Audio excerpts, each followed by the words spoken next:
ဒေါသကိုအပြတ်ရှင်းကျင်လို့ရှိရင်မေတ္တာဘာဝနာပွားပါတဲ့ဒီလိုပြောမေတ္တာဆိုတာအဒေါသမုန်းတီးခြင်းအလိုမကျမှုကင်းခြင်းလို့ဆိုတဲ့အကျိုးစီးပွားကိုလိုလားတဲ့မေတ္တာတရားဟာအရောဓအဲ့ဒီအရောဓဆိုတဲ့မေတ္တာတရားသည်ဒေါသဆိုတဲ့တရားကိုဖယ်ရှားပြတ်နိုင်ပါတယ်ဒါဖြင့်မေတ္တာဘာဝနာဘယ်လိုပွားရမလဲလို့ဆိုလို့ရှိရင်ကိုအရင်အာယုံစိုက်ကြည့်လိုက်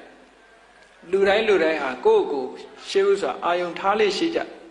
ဒါကြောင့်မလို့မေတ္တာပို့တဲ့ထဲမှာအဟံအဝေရောဟောမိငါရန်ကင်းမရစေအပြပိစောဟောမိဆင်းရဲကင်းမရစေအာနိကောဟောမိဒုက္ခတွေကင်းမရစေဒုက္ခိအတ္တနံပရိဟရာမိချမ်းသာဒုက္ခချမ်းသာတာခန္ဓာကိုယ်ကြီးရဲ့ဝန်တွေကိုရွတ်ဆောင်မရစေလို့ကိုရှေးဥစွာအာယုံပြုတ်ပြီးတော့ကြည့်လိုက်ပြီးတဲ့အခါငါရန်ကင်းခြင်းနဲ့ကြောင်းကြခင်းခြင်းနဲ့ဆင်းရဲကင်းခြင်းနဲ့ချမ်းသာဖြစ်ခြင်းနဲ့ဆိုတာလိုပဲ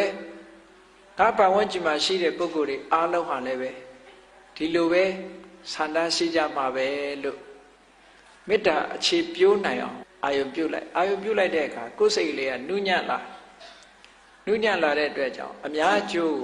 လိုလားတဲ့စိတ်ကလေးပေါ်လာတဲ့အခါမှာအလုံးသတ္တဝါတွေကအစဉ်ပြေကြပါစေချမ်းသာကြပါစေကျမ်းမာကြပါစေဆိုတဲ့ကိုနှစ်သက်တဲ့အသုံးကလေးနဲ့ကိုနှစ်သက်တဲ့အတွေးကလေးနဲ့